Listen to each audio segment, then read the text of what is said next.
everyone. Welcome to another episode of the Geek Buddies. Hey! And if you're tuning into this episode, I hope you know we are doing a WandaVision spoiler review for episode 5. We've been doing these throughout the season. If you want to go back, episode 1 and 2 was a review, episode 3 was a review, and episode 4 was a review. We crossed 13,000 views on episode 4 review, and for a burgeoning channel like mine, that's an awesome thing. That's awesome. Thanks to everyone here on the panel. Thanks to all of you for watching it as well. But let's introduce ourselves and go around in case some of you are discovering us for the first time. I am the Outlaw Joan Rocha, writer, producer, and host here on the Outlaw Nation. And to my right or left, depending on how you're looking at it, is I am Michael Vogel. I'm a writer and producer of animated TV shows and movies and super nerd. And down below me, and this is Shannon McClung. I'm an animation writer and a television actor where you may have seen me on Silicon Valley, Brooklyn Nine-Nine, and The Goldbergs. There you go. Speaking of Goldbergs, we have some 80s things to talk about for sure throughout this episode. But of course, joining us every week for these WandaVision reviews, it has been our pleasure and our blessing to have the great and awesome Emma Fyffe on the show. Emma. I love being here. Thanks for having me. Yeah, this is great. Apparently, we have my cat joining us today as well, so he might be running in and out of frame. He really likes to be involved in whatever I'm doing for whatever reason. It's like anytime I'm here and I'm like, I need to record something, he's like, I need you to look at me now. Well, it's a pet specific episode, so it makes true. Sense. It makes sense for this situation. This is your second to last warning. We are going to be spoiling this episode 5. If you have not watched episode 5, please go and watch it and come back and join us. It is called On a Very Special Episode. I think all 4 of us have watched those sitcoms and have those special episodes happen. They usually deal with, Tom Hanks leaving Michael J. Fox at the train station. It deals with, I don't Uncle know. Ned. Uncle Ned, exactly. Uncle Ned. Saved by the Bell. I'm so excited. I'm so scared. These special episodes happen all the time. And this one certainly packed a wallop. And I think, if I'm correct, the longest episode we've had yet at 41 minutes. So let's go around the horn real quick and get your overall feelings about the episode. And then we'll jump in as we do on these reviews, going step by step by step. Michael, what's your feeling about this episode before we jump into the whole nitty gritty of it?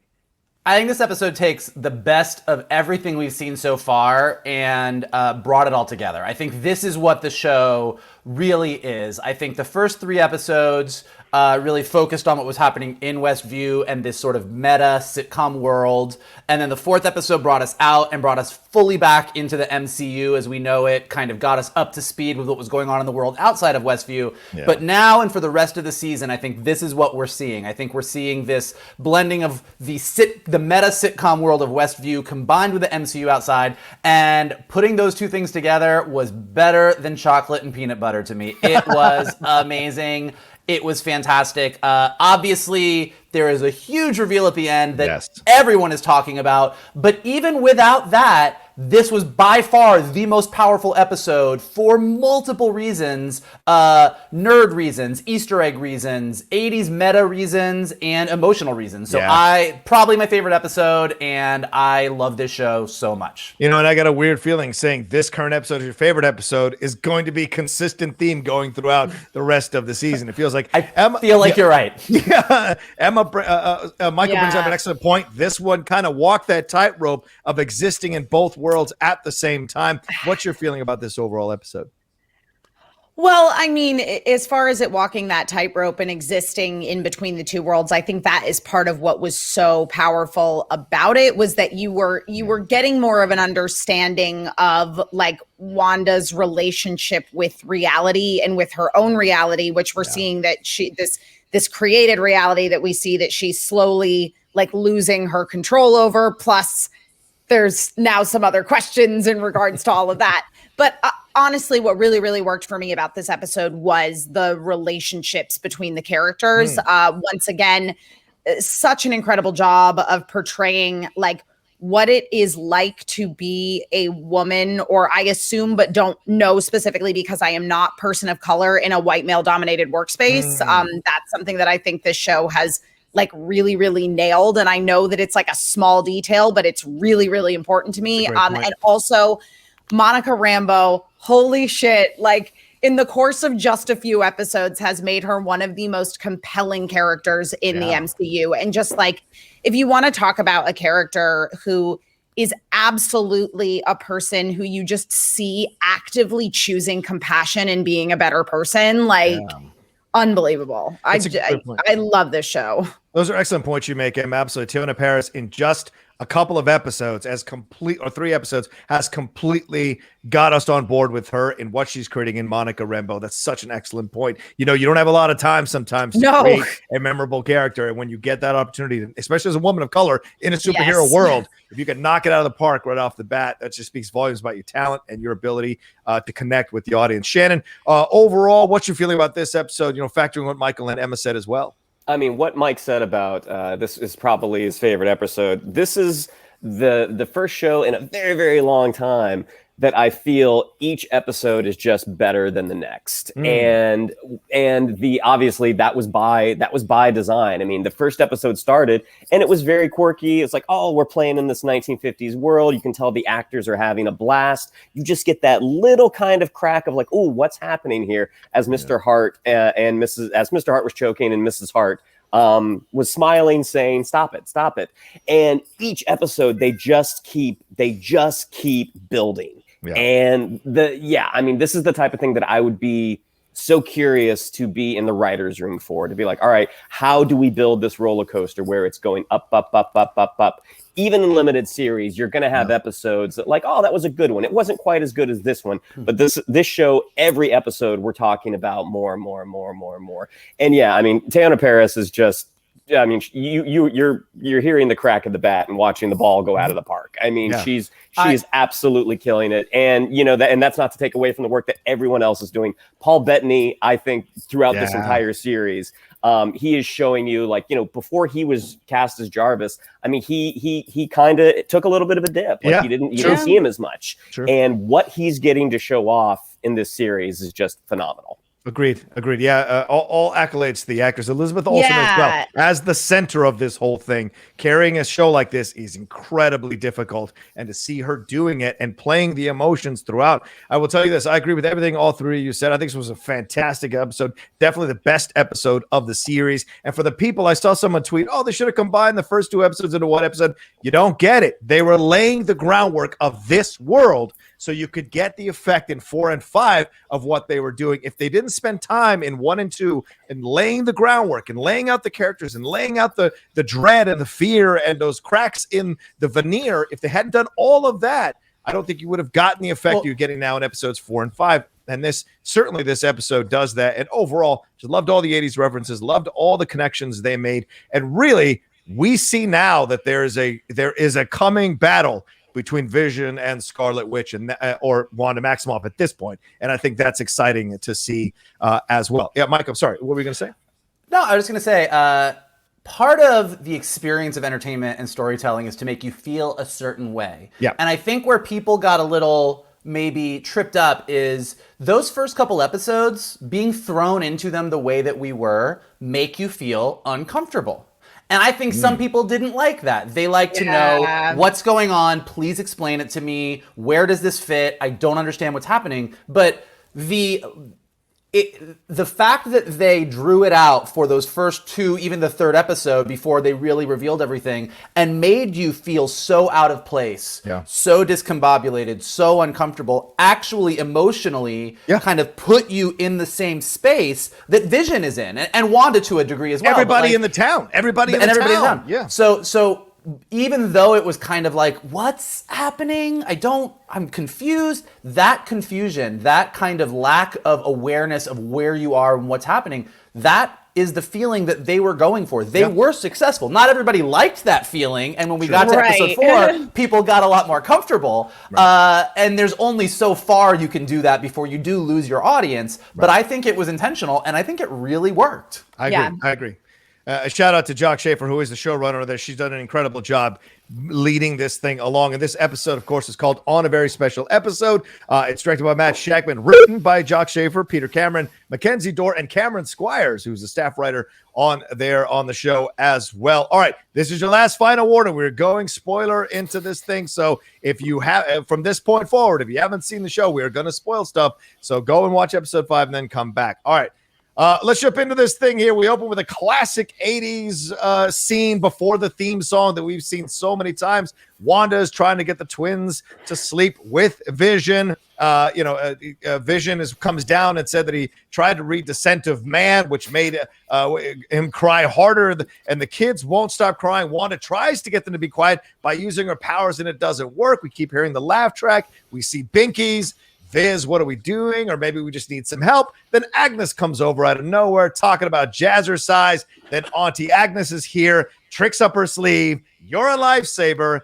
And Vision freaks out. And then Agnes stops and says, should I take this again? Do you want me to go from the top? So this entire scene is such an incredible way to bring you into the next decade of sitcoms that they're going to be tackling, yet have so many allusions being made throughout. And then the first break early on in this episode of someone understanding that something is off here, something is weird here. And I felt a certain way about what was happening in WandaVision after episode 4. I feel completely differently after I finished episode 5. Mike, let's start with you, Mike. What do you think overall of this opening scene here as someone who probably enjoyed a lot of these 80s sitcoms they were referring to?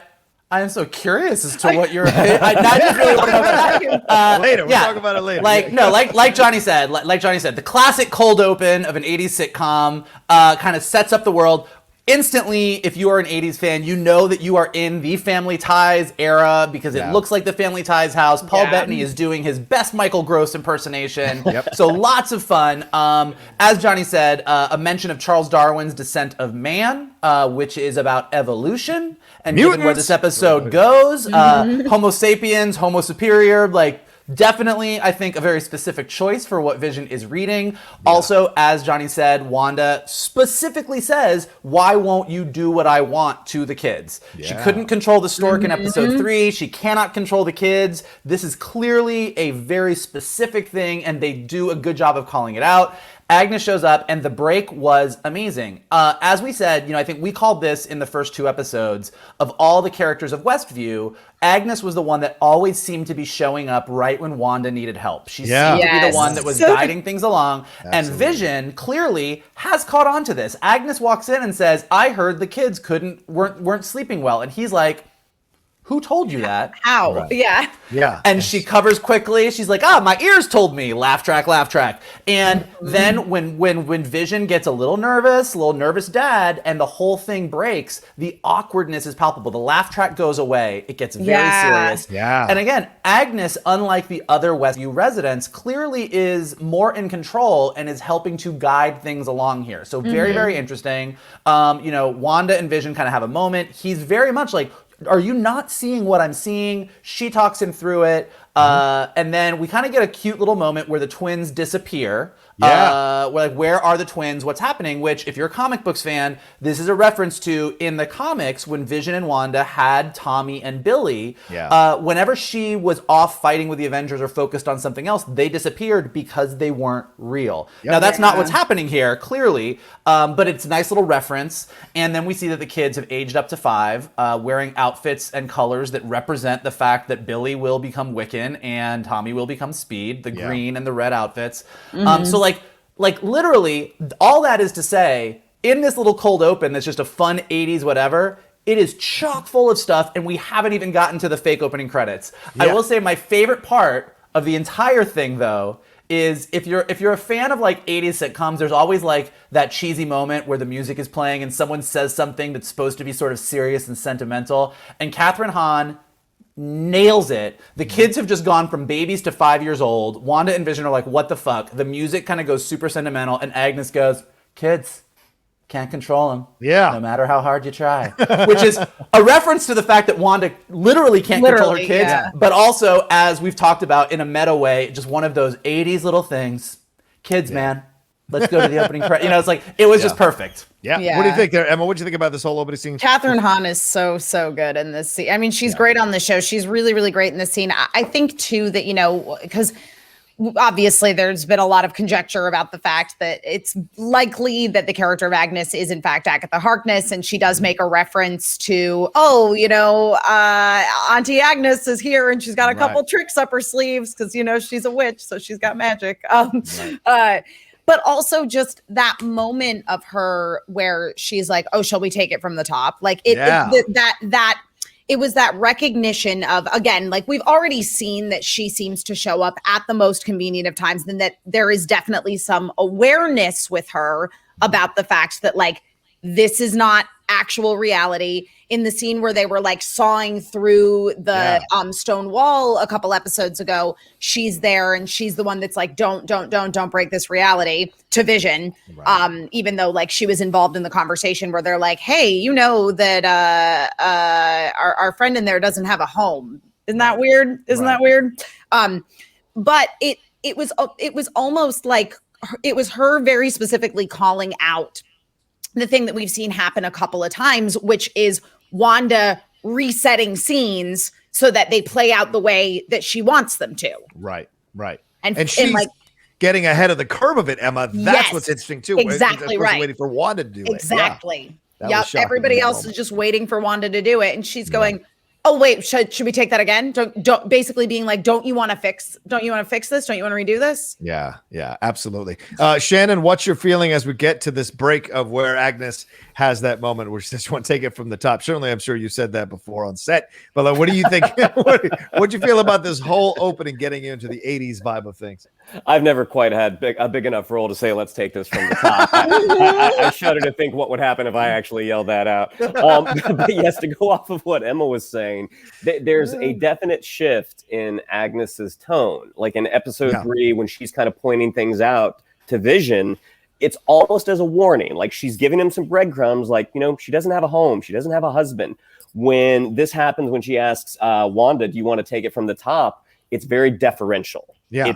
She looks nervous because Vision has taken this train off the rails for a second. Yep. And she's just like, uncertain. And now, is this her playing a part? We don't know yet. But also one of the things that I thought was funny is when she was looking for the liquor, she was like, do you have any dark liquors? And I just, for shits and giggles, I Googled, I'm like, witches dark liquors, and witches brew is traditionally a very, very dark alcoholic drink. Which I was like, oh, that's really funny. But yeah, man, I mean, again, they just setting the tone right off the bat that more questions are going to be answered and more questions are going to be posed. I think the two things I get from this being, you guys covered so much of it, but the two things that I'm focusing on as I watched this episode, because I watched it like a couple more times after I watched the first time to really kind of understand what the through lines here, the undercurrent of through lines here they're going.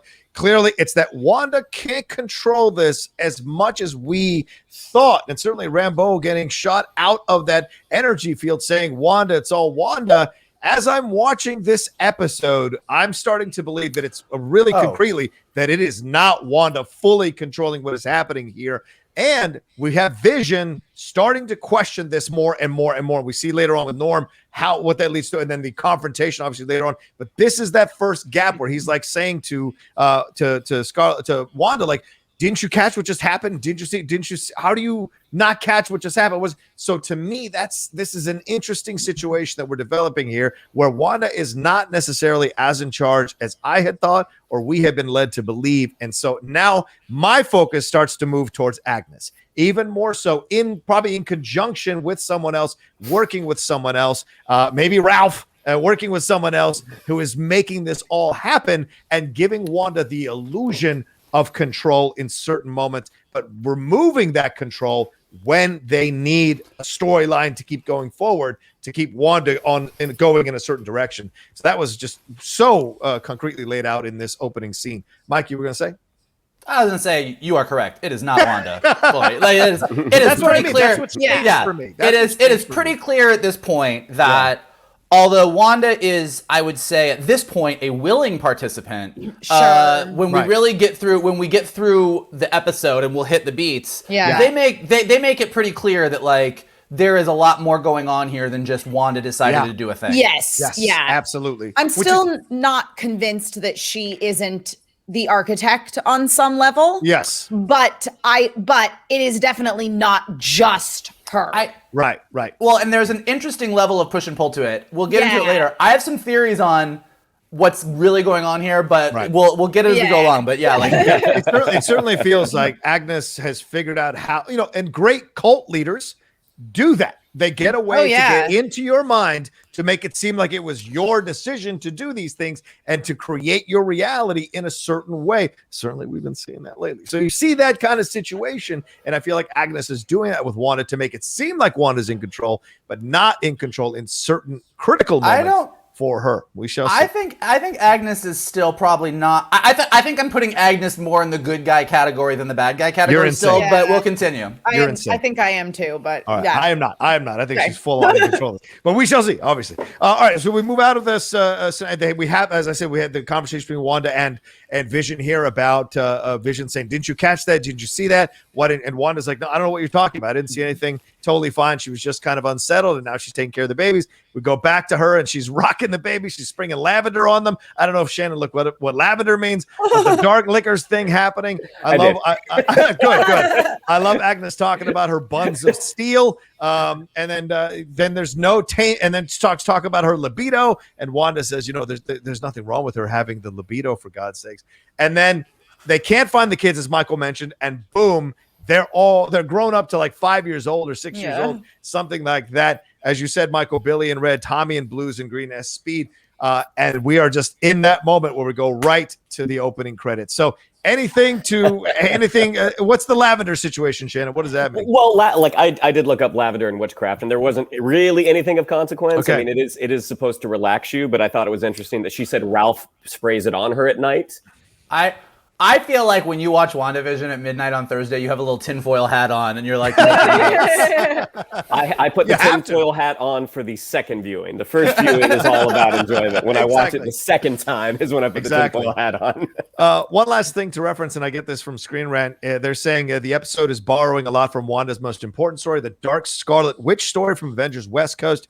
In that book, as Michael mentioned, the first clue that something was wrong with Wanda was how the twins would disappear when she wasn't looking at them, and this would often happen when Agatha Harkness was babysitting for them. And later, Wanda's personality started to shift towards full villainy, and she was very cavalier about the use of her powers, something we see later on in this episode with the dog leash. So we'll get to that. All right, the opening. This is my favorite. Like I've said this but this one absolutely is a kid of the 80s, is a child of the 80s. This mix, and like if you were Beatles or the Rolling Stones, it's the same thing. Are you Family Ties or Growing Pains? And Family Ties, Growing Pains mixed together in one theme song was something I didn't know that I wanted until I saw it, and I loved it. And I immediately downloaded the song, and which is so great. We the mix of the paint, and then we get the old pictures. I mean, the Vision baby was cracking me the F up. Emma, what was your feeling as you're watching these opening credits? And we'll get to the lyrics of the song, unless you want to bring it up as well. What do you think? I mean, I love it when whenever TV shows put in and I would see this on set as well, where it's like any show that's like about a family, they have to go into their childhood and get photos. Yeah. And sometimes they do have to Photoshop a face onto another body because a character was supposed to have graduated from college and they wanted a college graduation photo of an actor who didn't graduate from college. But the Vision baby was just taking it a step further, Mike, what are your thoughts on this one? The Vision babies. Oh God. The Vision babies killed me. I'm with you. I love TV theme songs in general. I love the 50s, 60s, 70s. I'm a big fan of all of them. But the 80s is my era of TV growing up. Yep. And so, and as you said, the second that it was the watercolor painting, I was like, I know what that is. And then the showing the kids growing up in the family, I was like, I know what that is. And I think there's even a little bit of, even though Full House is probably more 90s, there's a little Full House in there too. Absolutely. A little Full House in there. So it's just that quintessential family. And that was what the 80s was. When you kind of look at each one of these, the 80s was just this treacly family. And like you said, Johnny, the lyrics, Forces trying to pull us apart. Nothing can phase me if you're in my heart. Like, it was just perfect from top to bottom. We're making it up as we go along. We're making it up as we go along. Yeah. Exactly. Yeah. I mean, those pictures were just so perfect. Shannon, what was your feeling about this opening? Yeah, I mean, I may not have landed on the side of Vision Baby is cute. I've been like, good God, what is that? Oh, what? Wait a minute. I was not quite in that camp. I was like, how can you not say this is cute? This is so cute. Look at Vision Baby. Come on. This looks like an abomination. It should not exist. I love it. And it didn't exist. Give me my baby Vision toys. I have no doubt they're probably gonna make some baby Vision plush toys. But I mean, gotta have a baby. I liked Vision dressed up as the turkey, as Santa, as the non-plused Easter bunny. Right. I mean, yes. I mean, it was right out of the 80s, this opening sequence, despite the fact that I will have nightmares about 9-year-old Vision for the rest of my life. But let's Michael, let's look at this one. This is the one that stood out to me as well. This she's in a war-torn country with a smile. I mean, like happy, smiley picture. I know. I mean, what are we doing here? Well, it's the weirdness of taking. I mean, it's the same. Like, the comedy of Baby Vision is very funny. Yes. Right. The comedy of all this is great. It's super 80s. But like, yeah, this picture, like, this is where they're so smart.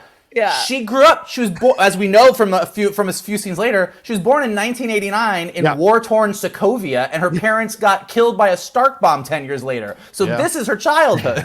Yeah, but I also think that with that, like, there is that intentional disconnect of war-torn country. She didn't have a happy childhood, right?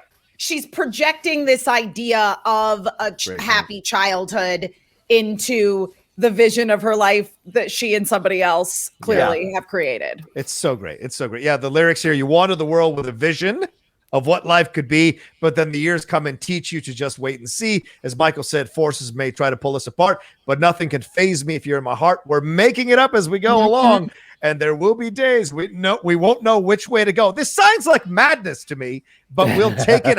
But we'll take it higher. What does that mean? Remember, Sokovia it was dropped. Oh, yeah, all of that. You're all I desire when the going gets tough, when push comes to shove. We're making it up because we got love and we got WandaVision as well. So a great opening, as I said, already downloaded it. All right, then we cut to the next scene. Shannon, your thoughts on this? Monica has kind of like when she woke up out of her coma, hearing Captain Marvel's voice, hearing her mom's voice. We hear her essentially being interrogated at some point by Hayward. And she mentions that she could feel Wanda in her mind. She felt it was keeping her down, and she also felt like she was drowning. And as Michael alluded to in the last episode, this connection of grief between these two women, she speaks about that as well. Jimmy and Darcy come in. Darcy knows Monica. She's a big fan of Monica Rambeau, the medical person who had been helping Monica kind of wake up out of this stupor, comes back with the x-rays, and we see that the x-rays have nothing on it but the black and white colors, which are kind of, and looks like a quasar or a phasar type thing, which of course feels like the colors of photons. So Monica doesn't want to do the labs, and then we'll get to the briefing next. So what do you think about this whole opening? Are we laying the groundwork here, as Michael kind of alluded to in last episode, that maybe Wanda has changed molecularly Monica Rambeau, and we are heading now towards photon spectrum or a black Captain Marvel? Yeah, I mean, there's certainly the possibility that Wanda did it, but also just being pushed through this dome. That may have adjusted Monica's sort of, molecular makeup. Yeah. And just, and as much fun as the 80s opening was, I think this scene is what we all were really kind of champing to get to after the end of 4. Is like, okay, what is the fallout from Monica being inside the hex and then being pushed outside? Like, what was her experience like? What is she going to be able to remember? We saw that her clothes were permanently changed. It's like, okay, what else could possibly be permanently changed? Yeah. What do you think there, Emma? What'd you feel about that? Well, I think that one of the things that this is where you already start to see this idea of Monica trying to, if not already possessing, a level of understanding about like why Wanda is doing the things that she does. Like, because again, they very, very intentionally, show the close up on like Maria Rambo's photo. And again, like they're definitely driving home this idea of the fact that like Monica has undergone a bunch of grief and loss very, very recently. And that there is this level of her understanding like what Wanda was feeling. Like she's like, it was loss. It was sadness. It wasn't like anger or malice. Yeah, that's a great point, Emma. And Michael, you know, you brought this up last episode, but it feels like this is their connective tissue between these two women. It certainly comes up a little bit later when they're face to face after the guns are pulled there, when she walks out of the interview. And Emma and I had a slightly differing opinion on last week's episode on Monica going into Westview.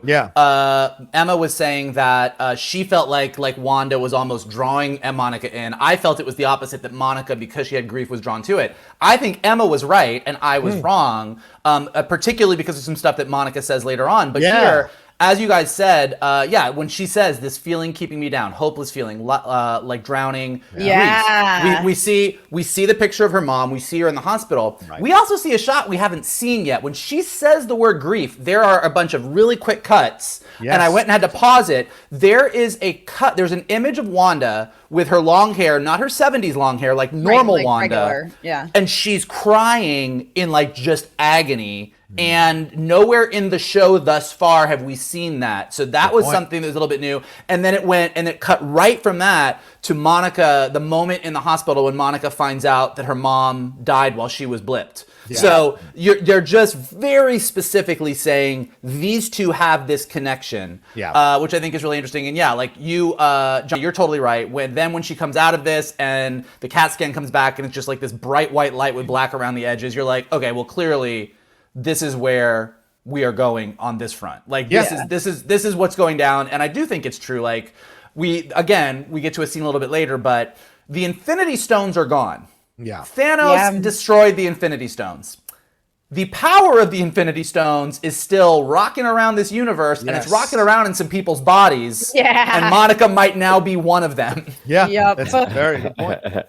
Because in the comics, she's transformed when she's exposed to extra-dimensional energy, which grants her the ability to manipulate the electromagnetic spectrum.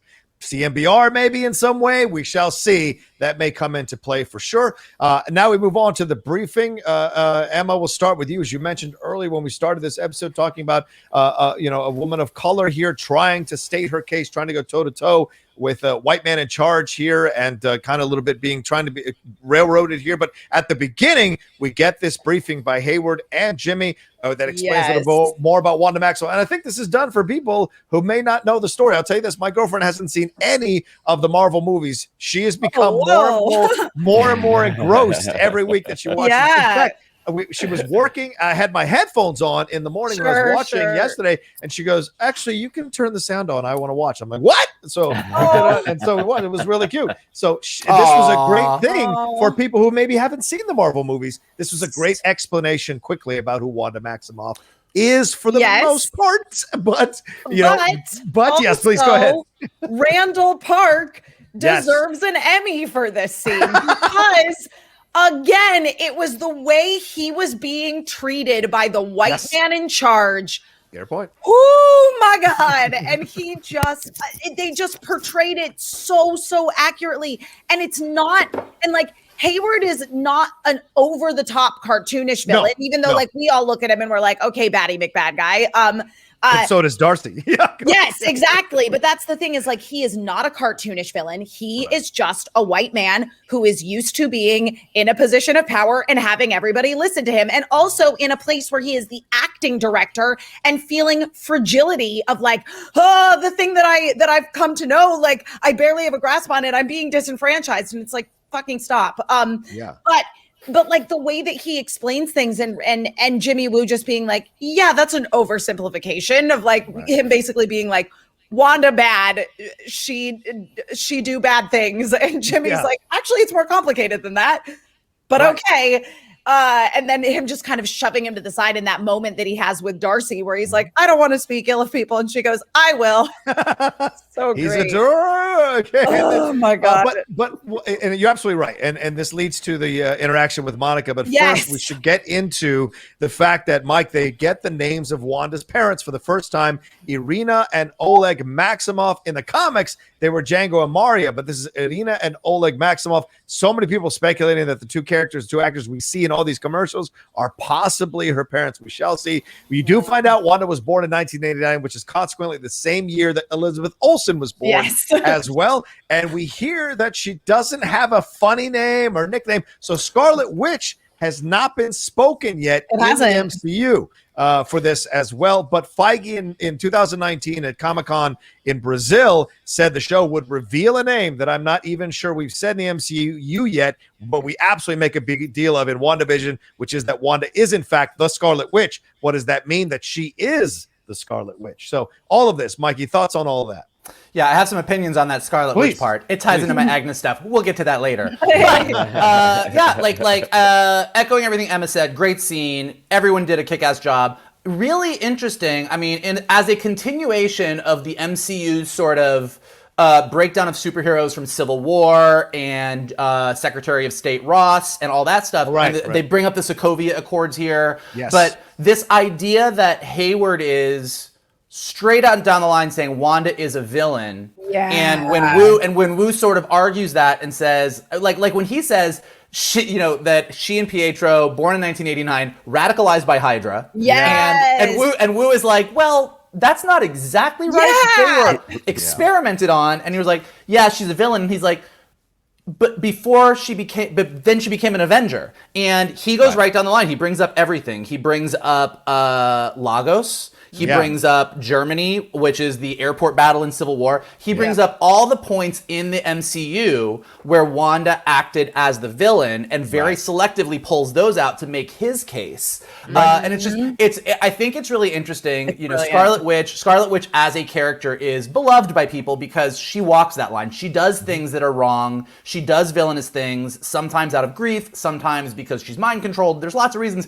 And she's a hero, and she's a wonderful person, and she's loving, and she's an Avenger. So the fact that she walks this line, this scene right here kind of, Johnny, to your point, gives you like a really good Cliff's Notes on Wanda in the MCU, but also makes a clear case that some people are like, she bad, and some people are like, no, she's not. And then for Monica to sort of continue that and say, look, she's hurting. She's not a terrorist. This is not what her deal is. Yeah. And even when Hayward is like, she threw you across New Jersey. Yeah. Monica makes the point and says, and I would have died except that she protected me. Right. Yeah. You had another break. You had another break a little bit there. But it's so important too, like because it's like he's using terms like terrorist, and it's the fact that like Monica gets in there and basically says, no. Yeah. She doesn't actually mean harm to anybody. Like, yes, she is consequently harming people as a result of her actions. Right. In that, like, she's keeping people trapped and mind controlled in this little New Jersey town. But like, she doesn't have any designs on world domination. Like, she just wants to contain her world.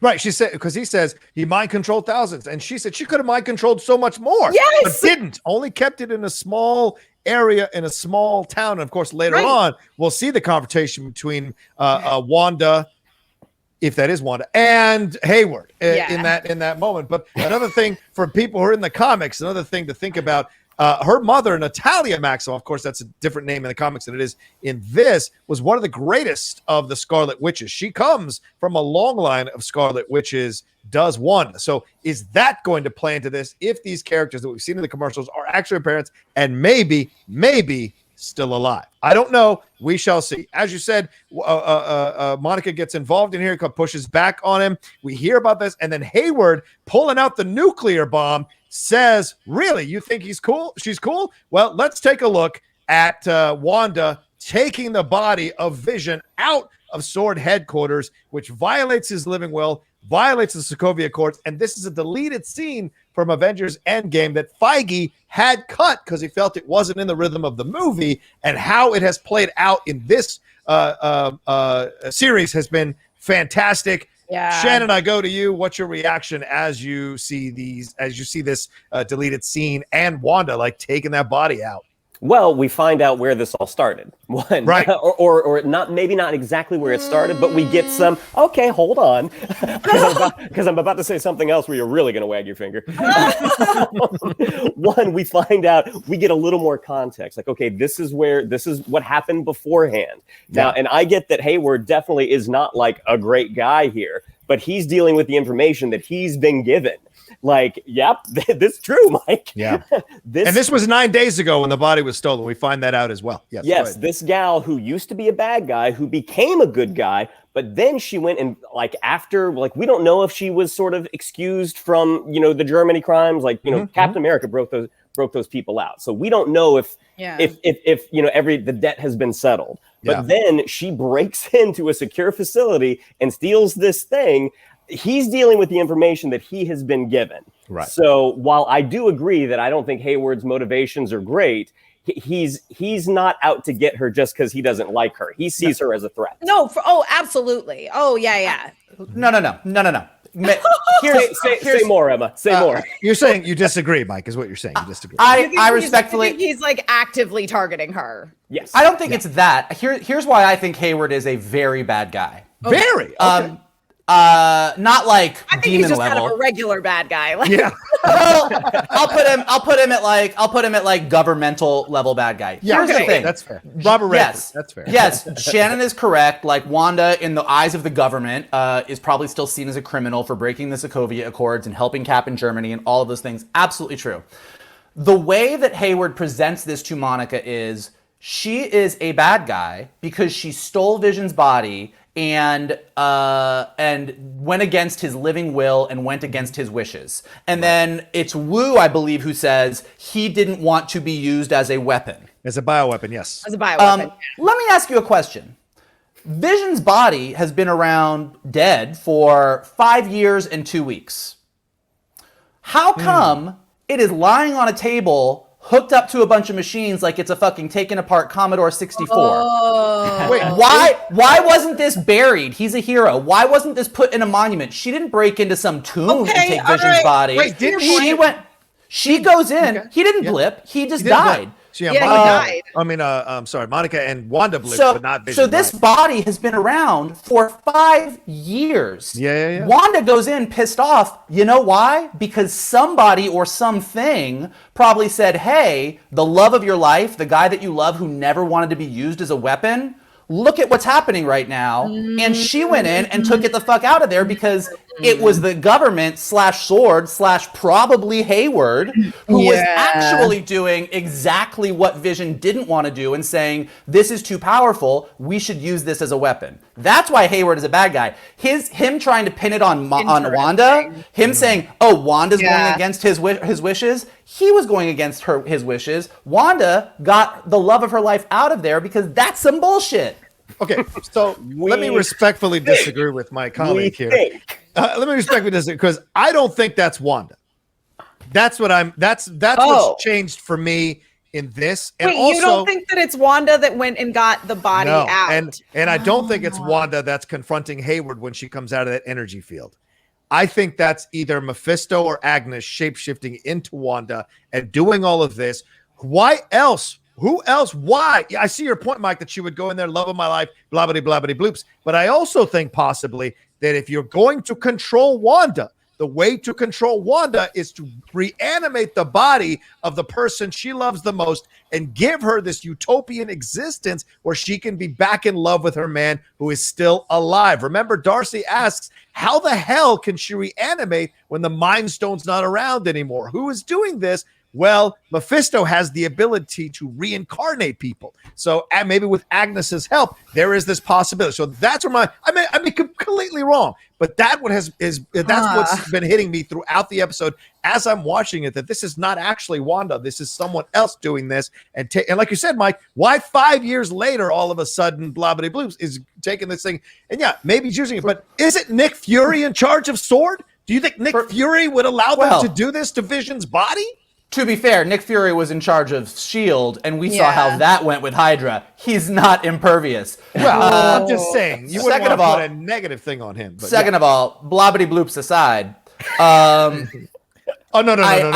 I do think. I hear what you're saying. I think that the idea that whenever Wanda's doing bad things or villainous things, she's a shape-shifted other person, I think is maybe a little bit overly complicated. I could be wrong on that. That's overly complicated. We're dealing with multiverses. That's overly complicated. Well, that's why I think that with so many other things going on that are metaphysical, Infinity Stone, multiversal, everything else, going, like, I think that, like, to a degree, we believe what we see. Now, to Shannon's point, we see Wanda come in and take Vision's body, and Shannon had one opinion on that. I had one opinion on that, based on the exact footage. But I do think, and I could be wrong here, I think we have to presume that that footage is real. And that when Wanda comes out of Westview in the portal a little bit later, I think that is Wanda. Because I think it actually makes the story more interesting, but I could be completely wrong too, so we shall see. She comes out with that accent all of a sudden.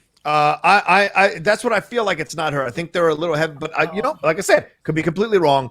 But this is an interesting moment. But I will say, I will defend Hayward just a little bit. As someone who served in the military, as someone who served in military intelligence, this is how you approach these kinds of things. You want to, you don't sit around in a think tank and go, do you think it's dangerous? And then the attack happens. You kind of make a little more of an aggressive move. That being said, Hayward is acting in the way that he thinks is correct, but he is cherry picking information to go in a certain direction. That's a fair criticism of him. And he may end up being a really bad guy, Mike, as you say, or a normally bad guy, as Emma just said. We shall see for sure. Bad guy.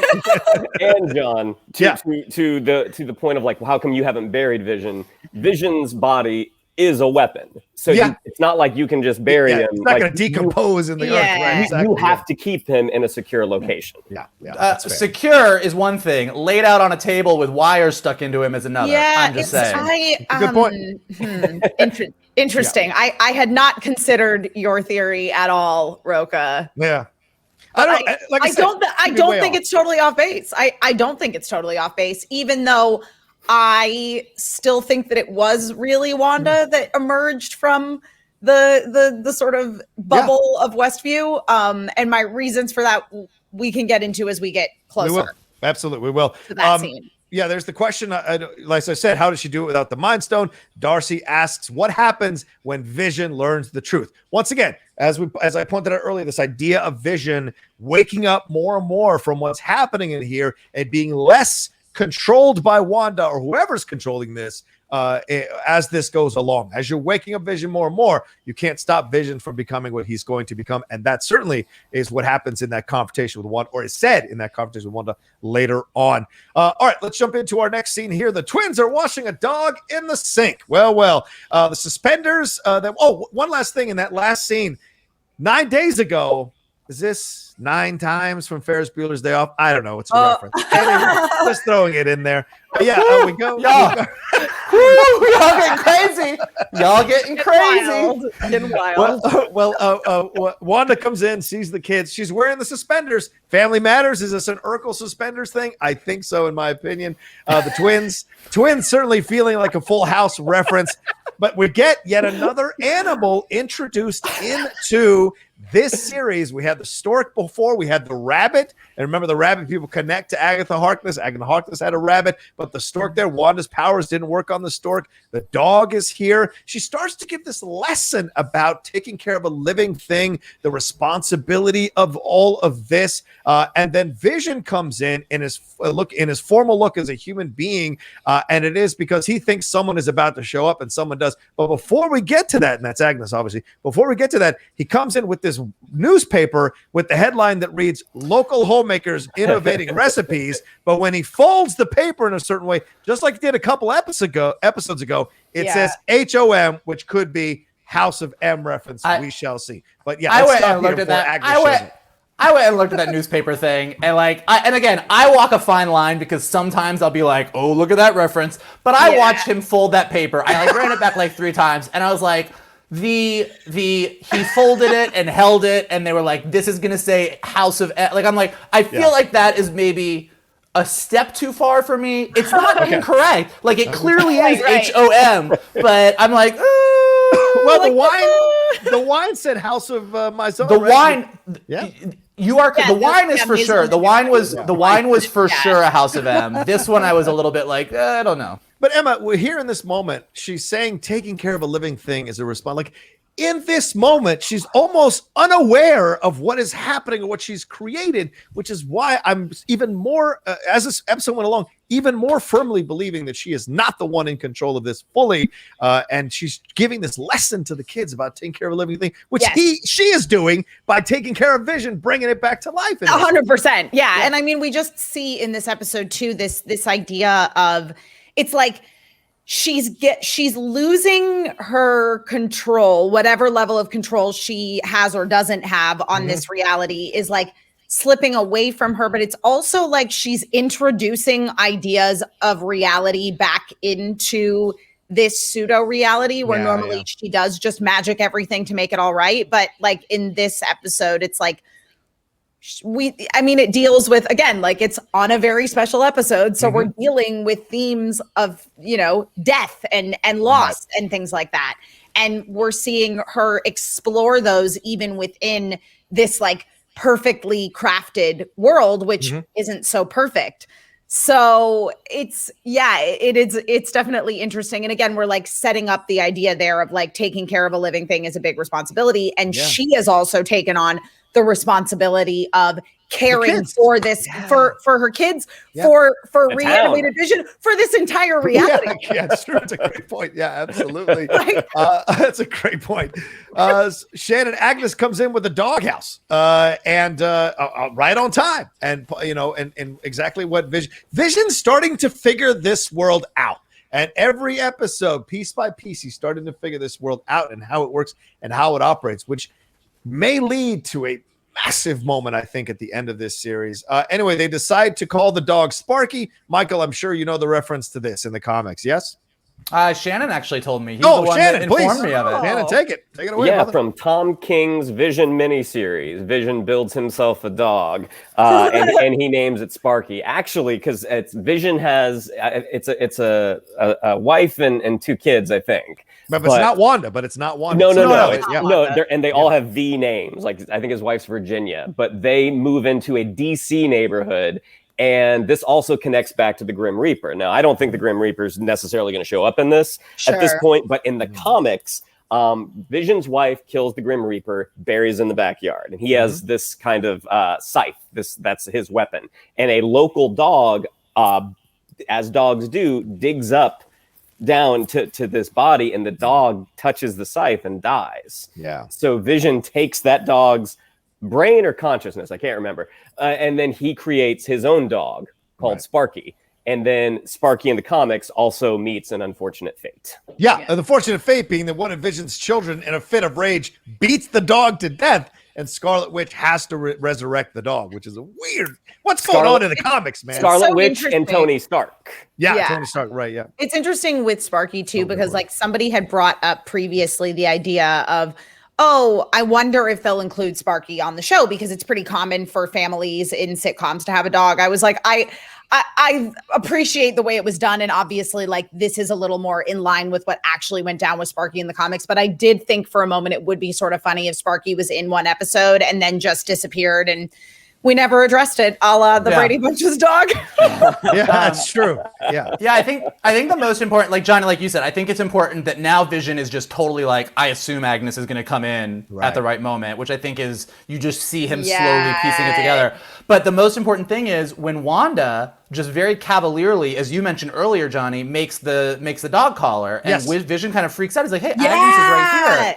And she says she's tired of hiding. She says that she doesn't feel like they need to hide anymore. And then Vision says, I think this is the most important line in this whole little moment, is he says, Wanda, we are usually, where is it? Of the same mind. We are usually so much of the same mind. Yeah. Obviously, the Mind Stone connects them, but they really are usually totally in sync. And up to this point, they've been a team.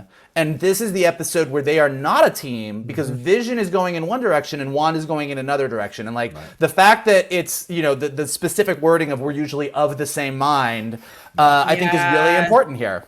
Yeah, and this scene is absolutely where we understand Agnes is in on this because Agnes totally watches her create the leash. It's no big deal, and watches the kids age from babies earlier, from babies to 5-year-olds, and now from 5 to 10-year-olds. When Wanda says you can't take care of the kids until with Vision until maybe 10, and then they alter themselves.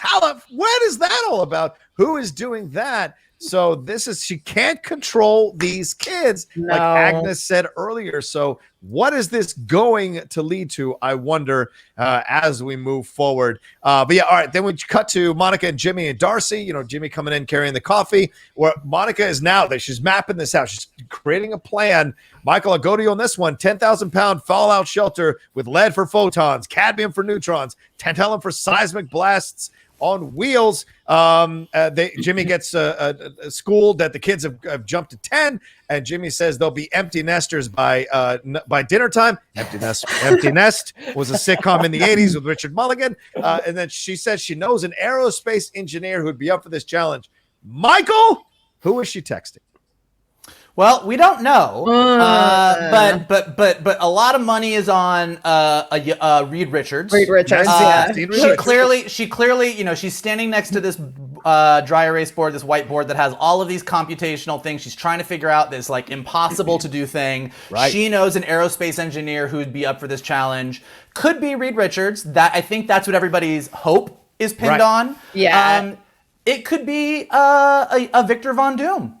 It could be a Sue Richards. Oh, that's a good point. Even before we go on to any other possibilities, keep in mind that Sue Richards is also a really smart scientist in her own right. And in the Ultimate Marvel Universe and in like the 2 movie versions, in versions of the Fantastic Four story, Victor Von Doom feels like he is smarter than Reed Richards and is on the same intellectual level. So however they are planning on folding the Fantastic Four into the MCU, this could be a beginning thing. Another theory that is out there that I think is also kind of interesting, I think less likely. We don't know what's going on with mutants. We don't know if they're all going to get dropped through a portal at some point and it's just like a free-for-all. We don't know if the fact that there was a Pietro in another verse and a Pietro in this universe means that there are others in our universe that are the non-mutant versions. Is this young aerospace engineer going to be a young, smart, human Hank McCoy? You know, I think there's a lot of possibilities, but clearly it is a somebody. You don't throw that line in there out of nowhere. And it's not a thing. So definitely another thing for everyone to put their tin hats on and conjecture wildly about until we get an answer. Is it a de-aged Kelsey Grammer or is it Nicholas Hoult? What do you want to say? Oh, Kelsey. There's also a scientist character named Adam Brashear. Who becomes a superhero named Blue Marvel, who was on the Ultimates the same time as Monica. You're right, and he becomes his energies are absorbed from the Fantastic Four friendly negative zone. That's how he comes to be able to do the things that he is doing and has served with Captain Marvel in the Ultimates. Now, to back up Michael's claim, which he just said a couple of seconds ago, in the Spanish translation, they put ingeniera, which is a female engineer. When she says this, ingeniera. So it could be Sue Storm. Another person that they're speculating, I've seen around, is Abigail Brand, who was the first major character in Sword Comics history and a major player in the current series and a recent Alpha Flight member. Let me tell you something. If they fucking find a way to shove Alpha Flight in here, I'm going to lose my motherfucking mind. I'm going to tell you this right because I love Alpha Flight, and they've always been the redheaded stepchildren of the Marvel Comics universe. So I want Alpha Flight in there, man. Anyway, go ahead. Also, one of the most diverse teams ever put together in Marvel history. Michael, what do you think about this? I think I actually really like Abigail Brand. She's a really cool character. I first met her, I think, in the Joss Whedon run of X-Men where they introduced Sword and everything. And she's really cool. And assuming that Director Hayward is not going to stay Director Hayward because he is a bad guy. Right. But we don't know if he's just regular bad or really bad. I could see them trying to come up with something else. But actually, beyond that, I think the conversation that happens just following this about clarifying Wanda's power levels, clarifying what Wanda's power is, and a discussion about the Infinity Stones, I think is super, super interesting. One last possibility is Tony Ho, which is the daughter of Ho Yinsen, who in the comics ends up adopting the Iron Patriot armor and moniker. So bringing her in could lay the groundwork for that Iron Armor Wars series that's coming down the road as well. We shall see. Who knows? We shall see. Yeah. All right. You say the Hex is what Darcy is calling this anomaly. The Maximoff anomaly. Darcy is calling it the Hex, of course. Witch powers, hexing people, all of that certainly kind of mix in here. But Darcy asks Monica why she really wants to go back in there because of how what Wanda did to her mind. And Jimmy and Darcy debate with Monica about how much her power is controlling everything. They discuss how she could have beat Thanos, which we all know. How does Darcy know? Maybe Darcy and Jimmy have been raiding the sword files. Who knows? Captain Marvel came close, and then Emma, Monica has a weird face when they mention Captain Marvel. What is that all about? And she's like, I don't want to. She's like, we're not talking about Captain Marvel. It's her again. It's like, it's this whole idea of like grief and processing and deflecting, and just again because Monica Rambeau is somebody who was exposed to the idea of extraterrestrial life and Skrulls, et cetera, at a very young age, and like comes from this incredible place of understanding misunderstanding, of realizing that like from one person's perspective, you might be the villain, but like you're the hero of your own story. Right. And so like with her, but at the same time, she's like actively trying to not make any of this about her. Right. She's like, this is about Wanda. We're dealing with the Wanda stuff right now. Yeah. It's like, I think you got some stuff you need to process there. Is there a thing? Is there a feeling there? Because maybe Captain Marvel, after establishing a strong relationship with Monica and Maria, Captain Marvel was flying off in the other galaxy. Remember, Captain Marvel's the voice she hears right before her eyes wake up out of when she blips back. What do you think about this, Mike? Do you think it's do you think there's anything here to explore here before? For sure. I mean, I think that a couple things. One, as I was saying, as this whole conversation happens, part of the reason it happens is because they are sort of clarifying what Wanda's power set is. Like in the world of the MCU, the way they understand it, as we've discussed, she can move things, which is telekinesis, and she has telepathic powers where she can give people visions. And what's interesting here is that what we learn, which is I think is valuable, is that what S.W.O.R.D's assumption right now is that everything they're seeing on the TV is a vision, not reality. Right. And it's Monica that actually sets them straight that this is way bigger than what they previously thought, which is what brings this whole conversation about power levels. And when we get the thing that Kevin Feige said at Comic-Con years ago, which is, she was Wanda Maximoff was absolutely going to kick Thanos' ass. She is that powerful. And the only other person who is that powerful is Captain Marvel because of the Infinity Stone part of their power sets. Yes. And I think that I think that it does have a lot to do with the fact that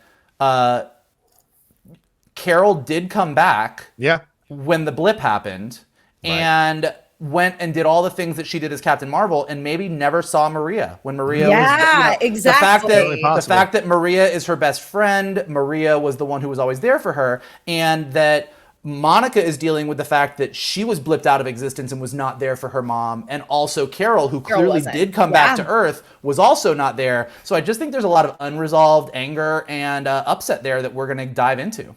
Yeah, absolutely. Shannon, anything on this? That was kind of my thought as well, is that Carol kind of upped and left when Monica was just a kid. And since she's been back, either there has been some sort of reunion and Monica might have some issues, like you were my mom's best friend and you were gone when she died, or the fact that maybe she hasn't come back at all. Yeah. That again, you were my mom's best friend and you left us and look what happened. She died. Yeah. Yeah. Oh, good point. And we hear that Wanda is rewriting reality permanently inside there, that this is the feeling that although when they're in there, everything is real. She is rewriting the reality there within the town And so whatever she creates in that town or whoever shows up in that town, you could argue is real. But we don't know 100% if that's going to be the truth when this is all done. Well, John, over here. Yeah. And Sorry. Just one quick thing that I noticed in the background. Yeah. The mailman, Dennis the mailman, had a profile in the background. Oh, yes. Dottie still does not. No, interesting. And keep in mind, Monica's outfit, the 70s outfit, is still a 70s outfit outside of Westview. It didn't turn back into Kevlar. So exactly. So it's a reality. What Wanda is doing in Westview, or what somebody is doing in Westview, that still maintains its new structure outside of Westview. Right, because they shoot the clothes. She was wearing a bulletproof vest. Yes, go ahead. Sorry, go ahead. They have the helicopter drone, and they showed it like it's still Iron Man colors. Yeah, that's a good point. Absolutely, as well. So whatever comes out of that thing that is changed remains changed. Right, so but it's fundamentally like what it already, because it's like she had a Kevlar suit on. Yes. She shoots her outfit and it still, is resistant to bullets. Right. Exactly. So whatever she converts it there. Yeah. All right, let's move on. I know we're already an hour in, so we got to move from this. Sorry, guys. But thank you for staying with us through the first hour. Let's get into it. We'll see if we'll go the second hour. But let's give it this whole scene here. Now we get into, I think, the really critical scene of the, there are a lot of critical scenes, really, but this one is, for me, stands out. The computational system scene here, where we go back into, we haven't been in this office, I don't think, since we were first in that office a few episodes ago, or a couple episodes ago. Vision is there, Norm is there. He says, hey, it's like you speak their language, blah, blah, blah. And Vision is cool with it this time around. He doesn't get all offended or anything like that. Vision is working on a Commodore 64. Look, I don't like to show my age usually, ladies and gentlemen, but I had a Commodore 64, so it was fucking nuts to see it. I haven't seen it in a very, very long time. That was an awesome thing, the Commodore 64. When he walks over there, we get the email situation. Norm making a Teenage Mutant Ninja Turtles reference when he says "cowabunga, dude," when they're going to surf the internet. Some of you may be saying there wasn't an internet in the 80s. Yes, there was. The internet existed in the 60s in a very, very rough format. Yeah. The internet existed in the 60s, so it's been around. We get this email from Sword, and this is them trying to communicate because they discover, Darcy and Jimmy and Monica, that whatever they send in there, they can communicate in some way. Remember, Jimmy communicated through the radio 2 episodes ago. So the email is Sword, top secret, authenticate Dr. Darcy Lewis's findings regarding Maximoff anomaly, high levels of radiation present at perimeter, effective on Westview residents, unknown. Please advise. They laugh at the email. Then Vision unhooks Norm from the whole situation. Shannon, Norm screams, not really screams, but says, oh my God, help me, please. She is doing this. Doesn't say Wanda. Wanda. She is doing this. Says, I got to get to my phone, call my sister. She's taking care of our mom. And then Vision snaps him back before he completely breaks. And the scene, and then he says, you have to stop her and all of that. And then he says, technology, huh? And that's the end of the scene. So Shannon, thoughts on this whole fucking scene? Jesus. Well, one, like we know it's a Sword communique, but who sent it and to whom? And why did it? It's not the Jimmy situation where he got on the radio and is trying to communicate directly with Wanda. This is it seems like this is an internal communication. Yes. How it was able to be bled into Westview and specifically the computational services, I have no idea. And it also makes us think, like, outside of Wanda's sort of immediate point of view, how is all this other stuff still happening? Yeah. Good question. Absolutely. Yeah. Mike, do you think this is real? Is this being sent to kind of let people know, don't wander out of that perimeter, don't wander out into the energy field, radiation on the other side? Like, is this to help them or to hurt them? What do you think? I think it's neither. I think it's an accident. I think that as we find out from the drone shortly, as we're getting closer and closer to modern day, it's going to get easier and easier for things to pass back and forth. Like, they made a point. The reason they're able to send this drone in the next scene is because in the 80s, drones existed. And so they can do it. Similarly, we now have computers that are close enough to the computers that are outside of Westview that they're picking up a random email. So I don't think it's actually intended, but I think we're seeing how almost as if somebody who was kind of wanting to escape something, but kind of not wanting to escape something, might want to make things more and more modern bit by bit so that she could maybe get the help that she's not seeking. Just an idea. And and I totally picked up on what you guys said as well, this idea that Norm is very, Monica earlier on with Hayward, when he says, when they're arguing about whether Wanda's a terrorist, he says to her, you said that you felt in pain, violated, it was excruciating. Yeah. And Norm sort of echoes this here by saying, she's in my head, it's not my own, it hurts so much, make her stop. And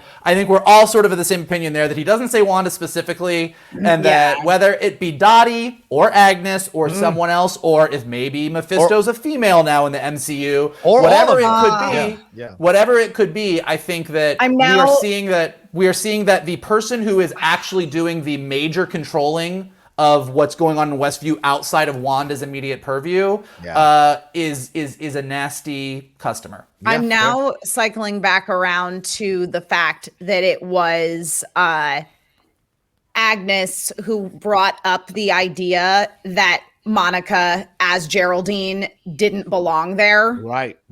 A sword agent doesn't belong with in this world. Yeah. It's Agnes. Yeah, which again goes back to the idea that I brought up previously about how like it was Wanda who sort of like reached out and like extended the offer. That's like Monica was able to pass in because of her like grief connection to Wanda, and that's how she was able to like get into the barrier. Yeah, but then because she was like, oh, Wanda, remember your life. She got kicked out. Right. And maybe these little breaks are maybe Wanda fighting it back against this mind control at a very subconscious level. Who knows? Well, and the thing, and I will try to be quick with Jac Schaeffer but the thing that this made me think of, this idea that Dottie is Mephisto. I'm thinking about their conversation. Well, you think Dottie's Mephisto? I don't know. I think as she doesn't have a profile. Yeah, that's a good point. Yeah. And as Darcy said, it's a working theory. The conversation that they had at the pool, that Wanda and Dottie had at the pool, where Dottie's like, I don't trust you, and then Wanda is able to accidentally hurt her with the glass. The whole idea that maybe Wanda made a deal with Mephisto, and Mephisto's kind of like, hey, whatever our deal was, you're delaying it, like let's get going. Interesting. Okay. Working theory.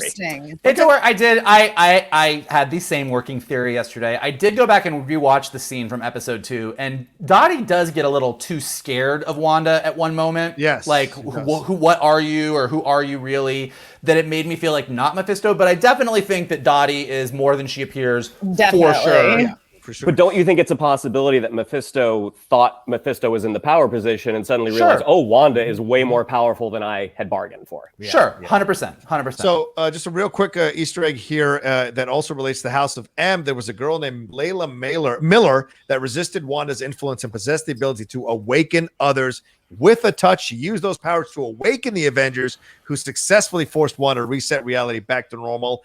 Albeit at a cost, but that's what Vision just did, waking Norm up. So I don't know. I didn't know he had that power in the past. So we're discovering so much about Vision now. Go ahead, Mikey. Also, on the Layla Miller front, and I do think, I know we're running over, but I think this is apropos of this whole thing. Doctor Strange in House of M points out that Layla Miller's ability in the alternate reality that Wanda built to wake people up and have them remember was almost like Wanda subconsciously creating somebody to help sort of keep her in check or set things back right. So even in House of M, which is the ultimate story of Wanda reshaping all reality, in the way that Doctor Strange describes what she's doing, she sort of created a back door to help control her because she knew she could get out of control. So I think that the Layla Miller connection, or that idea of, I am doing something to deal with my grief, I think I want something, but somewhere deep down I know that this isn't right, might come into play here. Right. And these ideas that we've heard from, I hope she's not just an out of control woman, which are legitimate criticisms to lob at this point. this might be, addressed as we go along throughout the series for sure. All right, we move on to the next scene. Billy making Sparky do tricks. That was radical, totally an 80s term. Why is Dad at work? Wanda says it's Monday. The kids say, no, this morning it was Saturday. Wanda says, look, he needed a distraction. They're like, from us? No. Sometimes your dad and I aren't on the same page. That's temporary. She makes a reference to them being brothers and that they may fight. They're still family. Then the kids ask if she has a brother. Second time this has been referenced in the show. She does not send the kids out of the energy field, though. She says she does, and that he's far away from here, and that makes me sad sometimes. Then we hear Sparky growling at the door. Really interesting. The dog. Something is scaring him. Then we see the drone going in. Wanda decides what makes it onto the broadcast because we don't see the drone in the broadcast. Yeah, she cuts it out of the frame. She does. Wanda comes out there, and then we see through what Monica is looking at there back at the Sword headquarters, or the compound they have there, that Wanda's eyes turn red. Hayward then turns on Monica, who thought the drone was unarmed, and says, take a shot. The screen grows dark. There's a breach at the anomaly. Then we run out to there, and then Wanda comes out. So do we need to talk about any of this, or shall we get to Wanda coming out of the energy? All I'm going to say is I feel like I'm getting more on board with Mike's theory, like hearing that again, that Hayward is a really bad guy. And that he's shooting because he's trying to get Vision back from Wanda. Right. Good point. But the idea of the brother being brought up is obviously going to be paid off a little bit later on in this episode. All right, let's get to the big scene here. Mikey, Wanda walks out. As I said earlier, I don't know if that's Wanda necessarily. She tosses the drone at Hayward, asks if this is yours. Hayward explains that she could hardly blame them, which is kind of a fair argument. She says to leave her alone, and this is their only warning.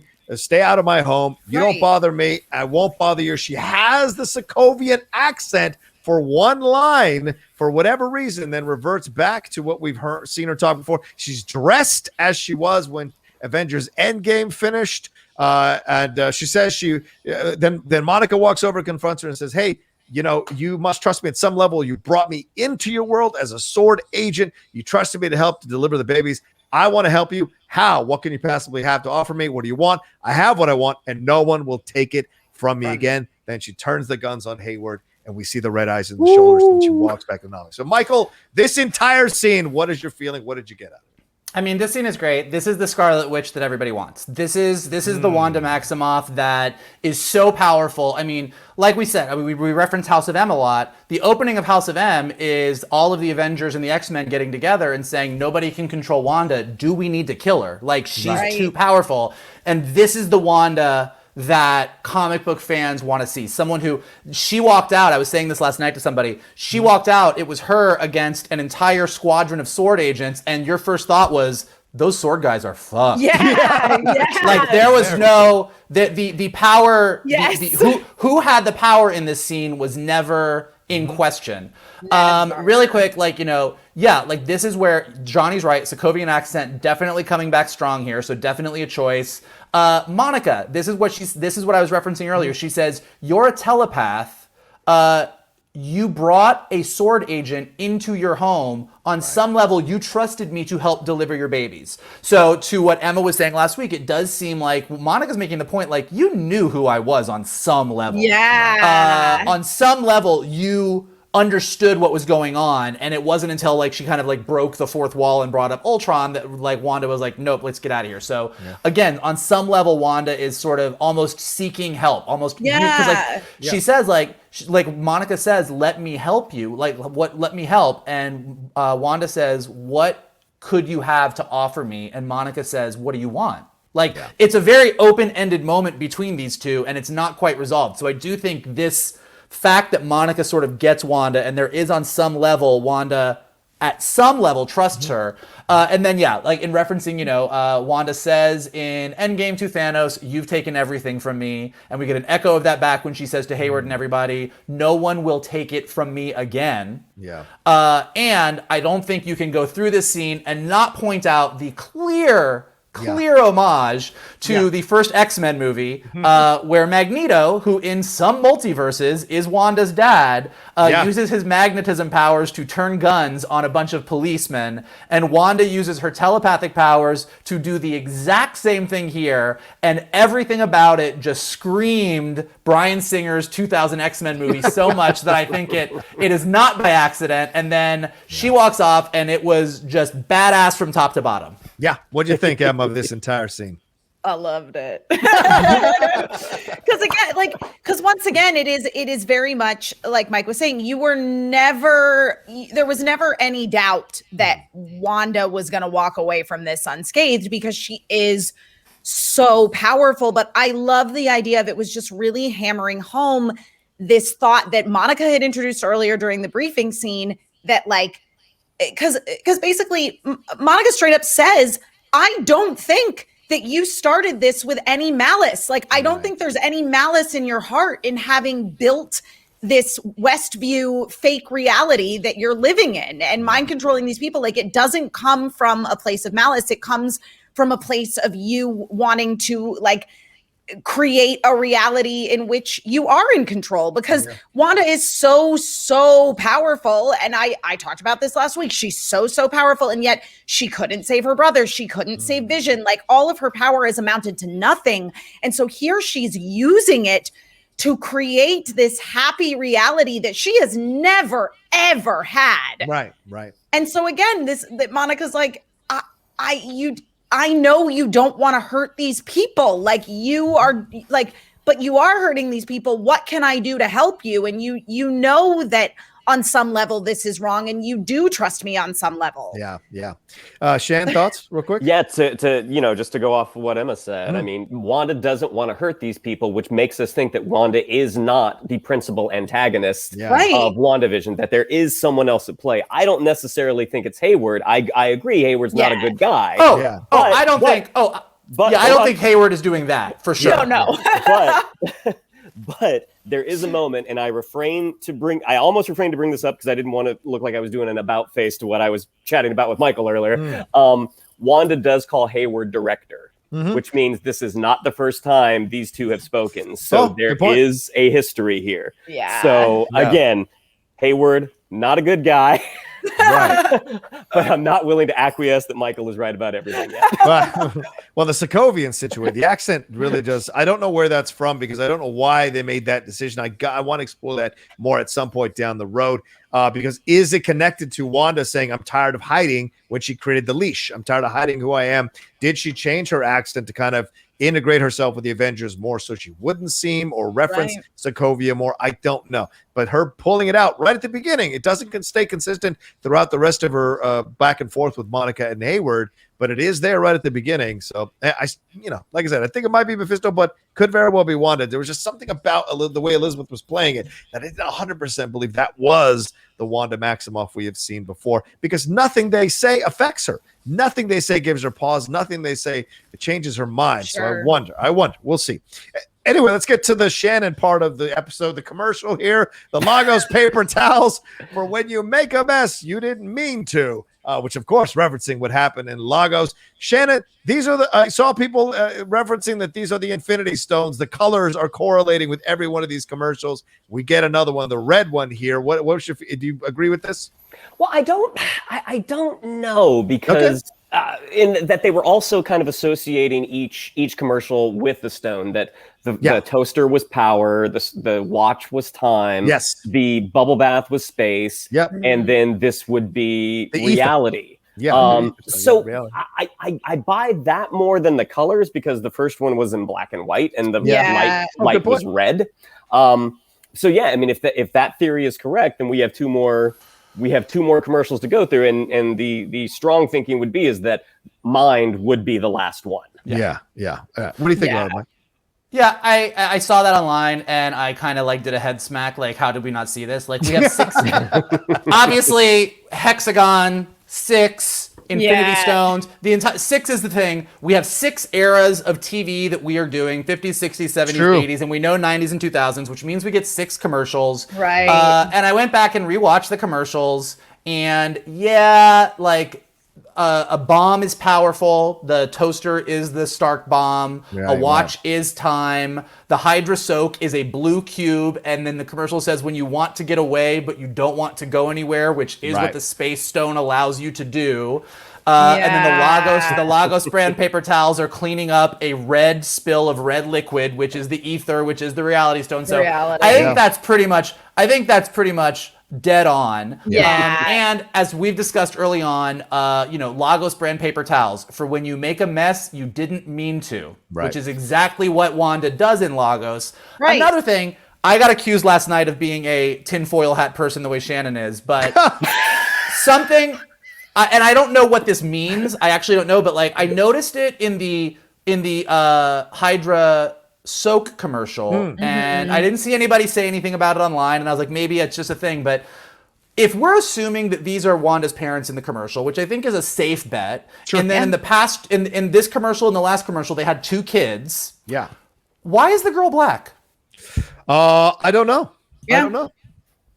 Like I was told that probably wasn't anything and it wasn't a big deal, but because these commercials are go out of their way to mean everything, and the fact that Monica Rambeau in the 3rd episode kind of became like a major character and everything else, like I do just think it's an interesting choice that you have these 2 white/European couple who we've seen throughout all the commercials, and they now have 2 kids, and the boy is white but the girl is black, and I just think that's curious, and I don't know what it is representative of, but it's just something to consider. Sure, I can see that. Okay. Another thing to throw in here, his hair is very similar to the old school Magneto hair, the old school Quicksilver hair. You almost want to see the streak in there, so it was interesting to see his hair. Yes, it's 80s, but it's also a little referential in the way the dad's hair looks for sure. All right, move on to the next scene. Kids are looking for Sparky. We find out that Sparky has died. It was eating leaves in Agatha Harkness's garden there, or trees, bushes there. We also see the mailman. They come across the mailman again.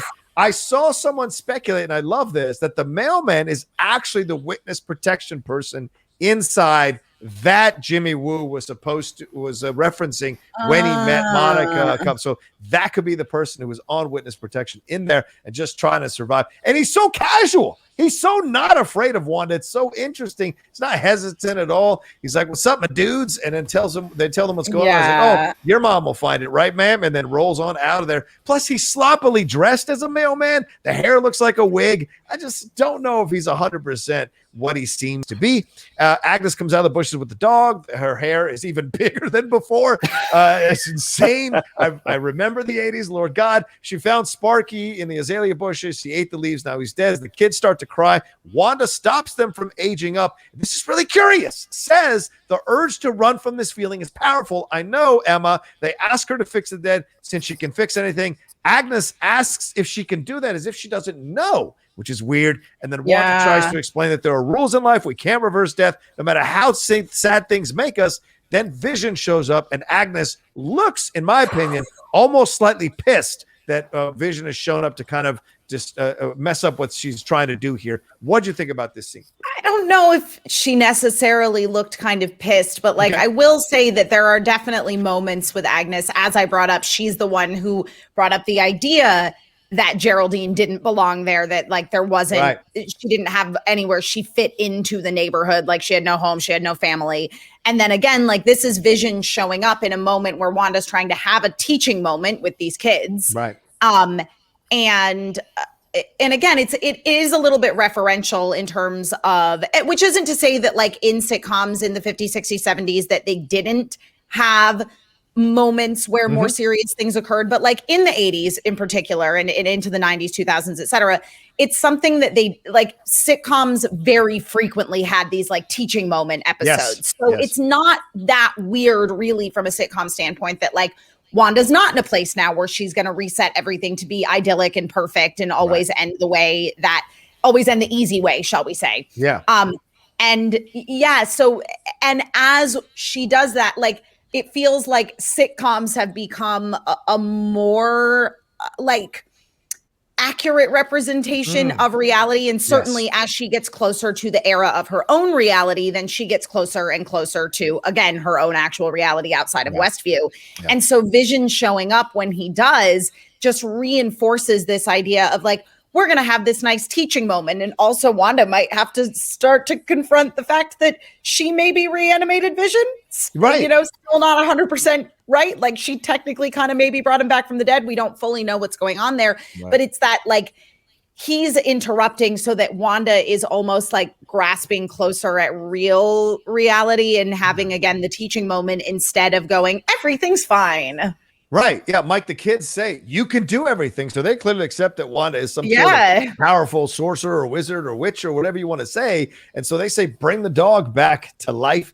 And then she says, almost blissfully unaware of what she's doing, that you can't bring people back to life and you have to confront the feeling of loss and you have to go through the feeling of loss. You can't just run away from it. This seems so odd from someone who's supposedly in control of this whole situation.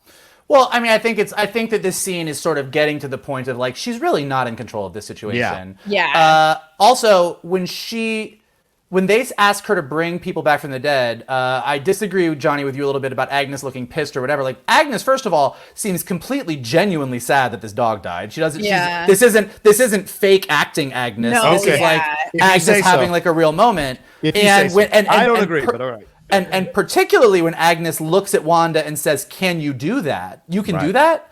I think she is completely baffled, and I think what we're getting to it here is this is a scene when Wanda's saying you can't bring people back from the dead.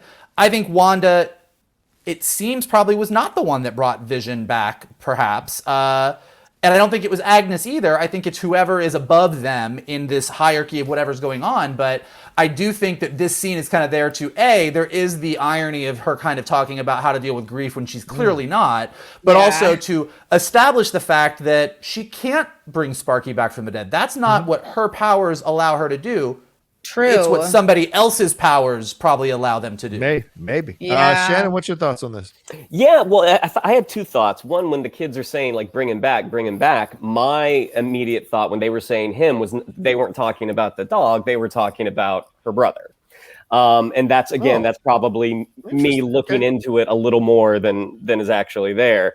But in terms of bringing Vision back, is not the same as bringing someone that is completely organic back. Like as they said in Infinity War, they speculated like we could take the Mind Stone out and there might be a lot of Vision left. So I do think that Wanda is the one who has brought Vision back. I don't think whatever bigger supernatural threat is out there is the one who is powering Vision. I do think it's Wanda. Well, and if it's not, like I said earlier, if this is not Wanda, this is shape-shifting Mephisto who's going in, and that was him as Wanda grabbing Vision's body and reanimating Vision's body, then it's not Wanda that brought him back. It is Mephisto. And I don't buy a thing that Agnes is doing anymore. I think she's absolutely in on this. I think the smiles and all of that. This is what cult leaders do. Wow, you have this kind of power? Wow, you can do these things. They try to make you feel bigger than you actually are so that they can manipulate you later. And I'm seeing a little bit of that in Agnes. But again, I could be completely wrong. I just don't no longer trust her anymore as somehow an unwitting participant in this whole thing or trying to help her necessarily. And again, could be totally wrong, but I just now I don't trust her at all. All right. Anyway, we cut to the house. Vision, because I think also the dog thing is very fascinating too. But dog, stork, bunny, Mephisto can transform into animals and has done so in the comics numerous times. So, that could be a possibility throughout, as Satan in the Bible, you hear, transforms into the snake, all of that. So there's all these possibilities roaming through this. But anyway, we cut to the house. Here's the big scene here before we get the reveal. Vision and Wanda have a conversation about what happens. Wanda trying to distract Vision, says life moves pretty fast out in the suburbs. A Ferris Bueller reference, I think.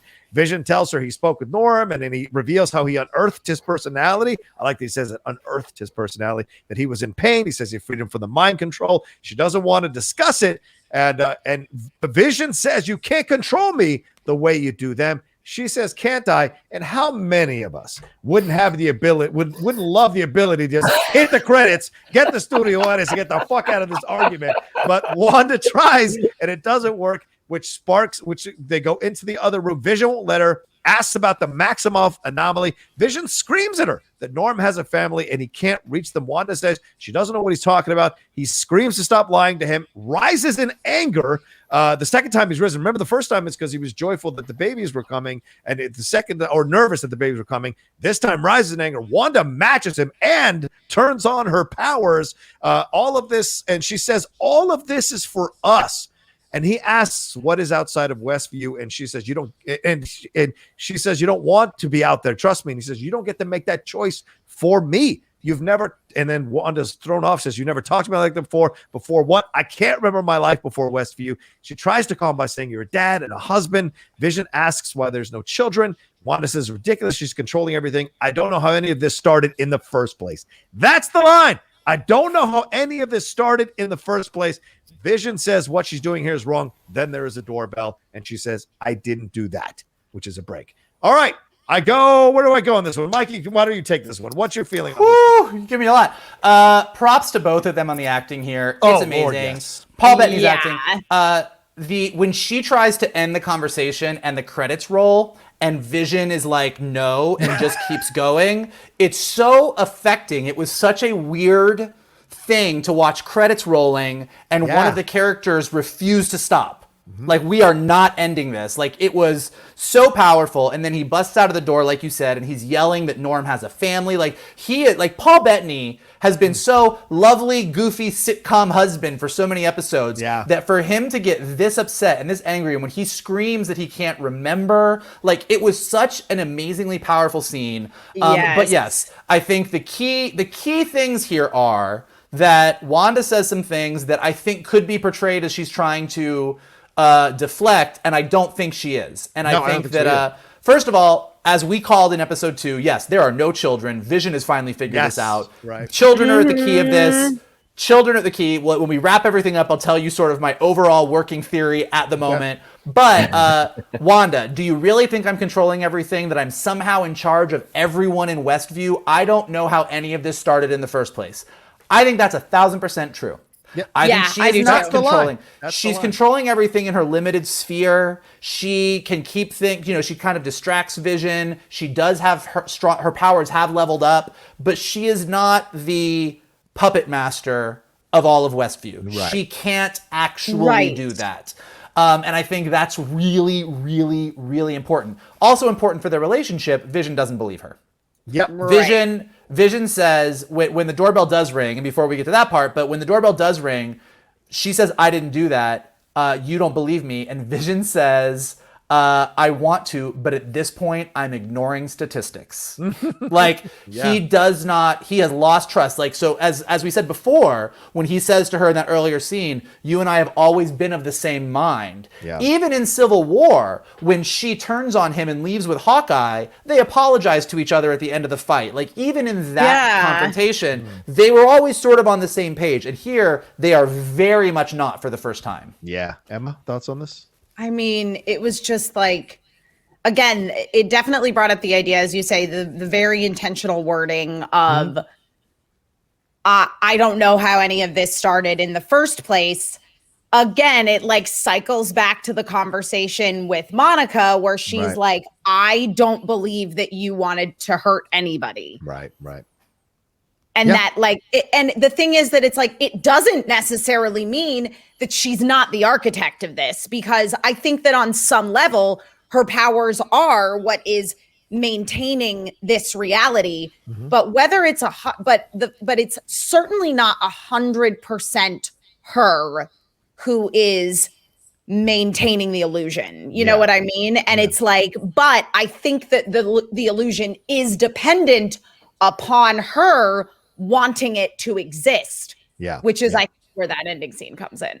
Yeah, absolutely. And Shannon, you look at these two contradicting lines. She says, whatever I'm doing for us. And then she says, I don't know how this all started in the first place. So it seems like this thing started without her. She was brought in, and this reality was created for her, and she went along with it and wants to maintain it because she loves being here. So she's not necessarily the architect. It was laid out, and then she was put in to make it seem as if she was creating this whole thing. What do you think? Well, I mean, think about how episode 1 started. It started with credits for a 1950s sitcom.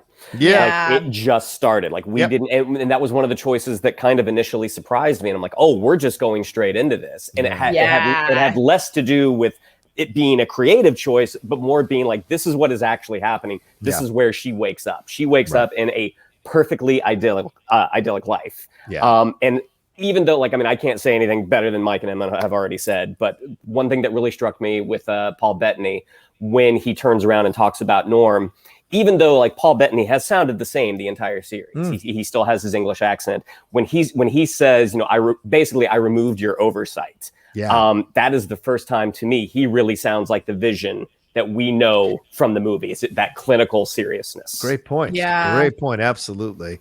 All right, let's get to the big reveal. Who is ringing the doorbell? She does say she didn't do that. Yet another situation, a little line here, right, where she's saying like she's not in control of this fully.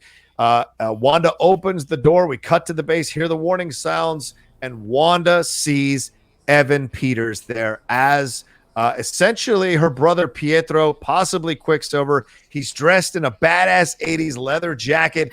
We hear the studio audience react and clap as they normally do when a guest star shows up or someone shows up from a long time ago. He says, and there's a pause. She's kind of taken aback and really genuinely shocked that he is here, and says, long lost bro get to squeeze his stinking sister to death or what? With the terrible New York accent, and Darcy says she recast Pietro, which everyone I think was saying when they saw this, even though it was teased last summer that this was a possibility. Vision asks who this is. Wanda says Pietro. Then he steps in and says, "Who's the popsicle?" And we go to black. I would like to take this one first. This was so great and a great surprise. And to me, this is what it's referencing. For those who may not know, that's Nick from Family Ties. This is out, and that's the dog he had. And in this episode, he gets a dog that day, and the dog dies later on that day, just like the dog died in this episode of WandaVision. So, and that's so totally what they're referencing. He was Mallory's boyfriend on Family Ties, and that's Scott Valentine who plays Nick. And by the way, they tried to spin off his character apparently 4 separate times, and none of them got off the ground. That's hilarious. One of them aired for 2 episodes. Who was one of the co-stars? Julia Louis-Dreyfus. No lie. Go and find it on YouTube. It is there. So to me, this was incredible to watch as a Family Ties guy. The accent, all of it fits. But Mikey, it's Pietro. Mikey, it's Evan Peters. It is not Aaron Taylor Johnson. What are we doing here? Well, okay, a couple things. One, I think this is like really confirmation that like Wanda's not in control. She didn't do this. She didn't do this. Wanda and Vision are having this very serious talk. It looks like this might go a certain way. Vision is going to crack Wanda open. She's going to say, this is what's happening. And before they can actually have any kind of emotional resolution, her brother shows up. Yeah. Let's just say Mephisto. Right. Like whoever's controlling this is like, fuck, I need a distraction. Mm-hmm. I need a big one. This is what I need. And again, kind of getting back to the point of like, you can't bring someone back from the dead. Shannon's correct.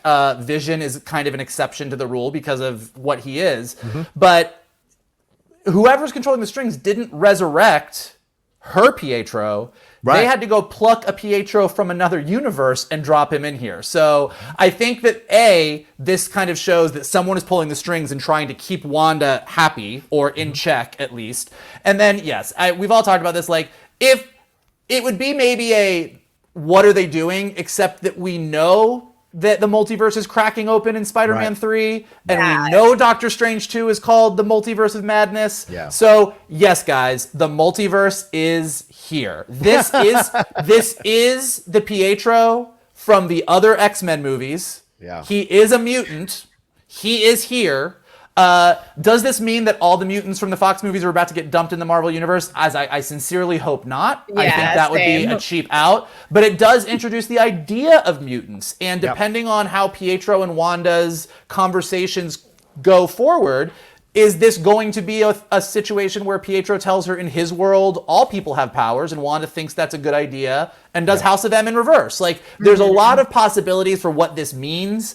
None of us actually know what the fuck is going on. Everybody is super, super excited about it. And the possibilities of what Pietro from another universe, the 20th Century Fox Pietro showing up in WandaVision means are huge. I think, as we talked about on the show on Geek Buddies this past week, a lot of people on the internet, when Elizabeth Olsen said there's a Luke Skywalker level cameo coming up, we're like, who is the actor that could be on that level? Evan Peters is not the actor that is on that level. Right. But what Evan Peters as that Quicksilver showing up in the MCU means for the MCU going forward is cataclysmically huge and arguably even bigger than Luke Skywalker showing up. That could be. Completely. Yeah. Emma, thoughts on this? I mean, first of all, the fact that Darcy calls out, she recast Pietro was amazing. But again, like we know that we're opening up the existence of the other Marvel films that are not within the MCU being part of the MCU and considering it a multiverse like we have in a comics continuity. So, I mean, listen, I'm for Daddy Magneto. So like, if he wants to show up, I'm with it. And I'm so excited to see where this goes. I don't even like the X-Men movies. I really don't like any of them. I've been very outspoken about the fact that I don't care for them because I loved the X-Men animated series so much when I was a kid that X-Men, I remember being the first thing I was ever disappointed in an adaptation of something that I liked. Wow. And most of that was central to the character of Rogue, who I loved on the TV show. And I hated Anna Paquin as Rogue with every fiber of my being. I did not want her to be a whiny teenager. I wanted her to be the sassy lady with admittedly a lot of emotional baggage and issues that was on the 90s TV show, who to me was an adult. But that being said, like I love X-Men. So like, I want the X-Men to be part of this world. Yeah. I don't want every single mutant we've ever seen to show up, but some choice ones that are very intrinsically connected to Wanda's story, I would not hate. Yeah, fair. The Hank McCoy could be the aerospace engineer she's texting. Who knows? Correct. As Michael pointed out. Shannon, thoughts on this whole reveal? Were you, even though listen, I want to say this real quick. So I've seen some people on the internet saying they called this, but people, this leaked last summer. No, he's been in the IMDb credits. You didn't call shit. I'm just putting it out there. All right, Shannon, thoughts on this overall? Well, part of me, like, honestly, because I was kind of like, I don't think it's going to be Evan Peters. Like, throughout, like, film details being leaked, I'm always in my head canon, I always kind of push against it. I'm just kind of like, no, I think that's what they want you to think, and then it's going to be something else. Like, for the longest time with like Rogue One, when they didn't officially say it's about the people stealing the plans for the Death Star, I'm like, maybe it's not it. Maybe that's not it. Maybe that's what they want you to believe. But I like that they, no one makes these with the intention of leaking out details. Right. So assuming that this thing did not leak out, that like there was no word that Evan Peters was going to be taking part in it, they were putting Darcy in the position again of asking questions that the audience has. Right. When because the first thing, if we had not known this, it's like, wait a minute, that doesn't make sense. And Darcy immediately says she recast Pietro. Yeah. I love what this means going forward. To put my tinfoil hat on for just a moment, the reveal of Pietro is from behind, and his hair is wavy. Mm-hmm. Aaron Taylor Johnson's hair was wavy. The wig that Evan Peters has worn was always straight. So the fact that they showed that wavy hair first, I was like, it's Aaron Taylor Johnson. And then to reveal that it was actually Evan Peters, it was awesome. And, and I do think this is a coincidence that Evan Peters and Aaron Taylor Johnson were both in Kick-Ass together. Right. Yes. But point. Man, I mean, this was, even though we kind of knew it was coming, there's still that audible, like, that. You know what I mean? Yeah. Isn't this the Becky and Roseanne moment where they recast her Perfect. with Sarah Chalka? I mean, it's certainly that reference as well. I love this idea. In the audio descriptive service, it says this is Pietro from the multiverse of the X-Men films. So that lets you know that they're opening the door. They even know in the audio descriptive service what this is happening. I love this. I love this moment. This is great. And I'm going to reveal something here really quick, and I'm going to walk the line if I can on this. A few weeks ago, I interviewed Cody Smith-McPhee. There are some things he said in our interview. His agent and publicist asked me to go back and edit out 10 minutes of that interview. And now I understand why. So that's all I'm going to say. There was something that I asked him about something, and we got into a discussion about comparing certain directors that he's worked with. I won't reveal who they are. They asked me to cut that out, but then he revealed something else about the character he has played. And I thought this was a fun thing to say, because in my mind, in no way did I think something was going to happen. And who knows if maybe that's why they asked me to edit out his responses to that question. So I'll just leave it there. So I don't know what's happening, but we might not be done. So John, just between you and the three of us, what did you say?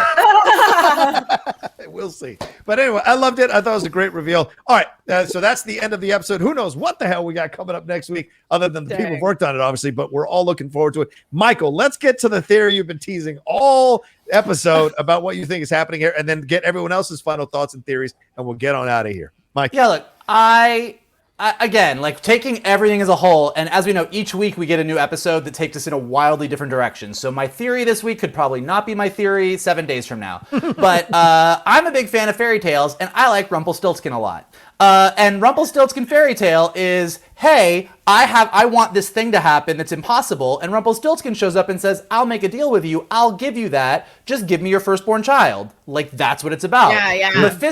Mephisto as a character works in that deal with the devil kind of way. He's done it with Spider-Man in the comics too, like in one of the big Spider-Man stories. So what makes sense to me, Johnny's opinion that we have sort of like morphing Wanda's aside, which could also be a possibility.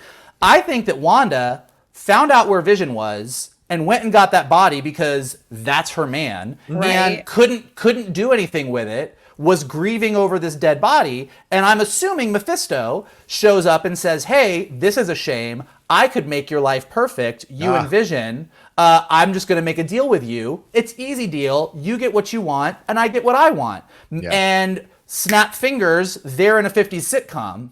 Now, Agnes, Dottie, these other characters, I think if Mephisto is drawn to Wanda because of her hex-like witchy powers, he's probably made deals with witches in the past as well. Yeah. Those witches are probably indebted to him, maybe against their will. Maybe they don't love what they have to do, but they made deals with him in the past as well, which is why Agnes is sort of helping move things along, but at the same time, sort of trying to like help Wanda as well. So I think that's sort of, that's probably not it exactly. The Marvel storytellers are way better than I am, but I think that that is the shape of where I think we're starting to see things, and how Wanda in the earlier episodes seemed completely obliviously happy. And as much as Vision has started to sort of put the pieces together on his side, I think she's figuring things out as well, but very much wants to stay in this happier space, even as she's realizing what's going on around her. Yeah. Great points. Okay, Emma, final thoughts? I mean, what can I say after that? No, but I'm so stuck on Agnes and whether and like what her role is within this. And like I think that every single time we bring her up, I change my mind once again of like, is she a bad guy? Is she a good guy? I think I'm back more on the side of ally to Wanda in her like pointing out the cracks in the universe, more as like hey, didn't you notice that thing was weird? Oh, do you want to take that again? Like acknowledging the fact that there is something off about this world. But I think it's more with the intention of being like, Wanda, you can get out of this. Like, realize that something is not right here. All right. I don't know. Shannon, overall thoughts on this episode and final thoughts on where we might be going? Episode awesome. I'm hoping episode 6 becomes my new favorite. You know, I do agree that it seems like the kids are central to whatever the main plot or the main story that's going to be unfolded. You don't have an entire episode talking about for the children, for it not to come back later. Right. And all I can say is for the series right now, my goodness, thank the Lord for Marvel, for the MCU. I mean, times are tough right now. And this has become our new appointment television. Like Thursday at midnight is what I look forward to every week. Yeah, that's a fair point.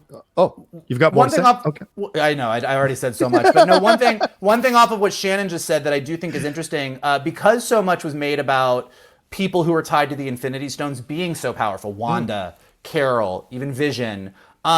With no more Infinity Stones in the world or in the universe, if people who are tied to the Infinity Stones have that level of power, maybe those characters having offspring, even if it makes no sense how those offspring are coming into existence, might be a way to sort of keep elements of the Infinity Stones as powers for yourself. Like that might be a reason that somebody would want these children. That's a very good point. I mean, so my last thing I hear absolutely was, and maybe it is right, Mike. Maybe it is an overall baddie like Mephisto controlling these witches. Certainly possible.